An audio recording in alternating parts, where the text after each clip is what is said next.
আলু ভালো যে কারণে, কার্বোহাইড্রেটের ভালো উৎস, শরীরকে শক্তিতে যোগায়। পটাশিয়াম রয়েছে যা হৃৎপিণ্ড ও পেশির কার্যক্রমে সাহায্য করে। ফাইবার রয়েছে হজমে উপকারী। ভিটামিন B6 ও সিতে সমৃদ্ধ যা শরীরের বিভিন্ন ক্রিয়ায় গুরুত্বপূর্ণ। কাদের আলু এড়িয়ে চলা উচিত বা সীমিত খাওয়া উচিত?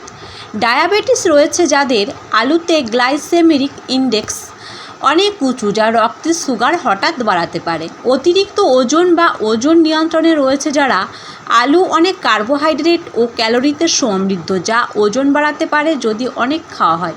কিডনি সমস্যা রয়েছে যাদের, পটাশিয়াম অনেক হলে কিডনিতে চাপ পড়তে পারে। আলু পরিমিত মাত্রায় ও সুস্থ উপায়ে খাওয়া ভালো। বিশেষ অসুস্থতা বা ওজন সমস্যা রয়েছে কিনা তা মাথায় রাখা উচিত প্রত্যেকের। ধন্যবাদ। সুস্থ থাকুন, ভালো থাকুন, আনন্দে থাকুন।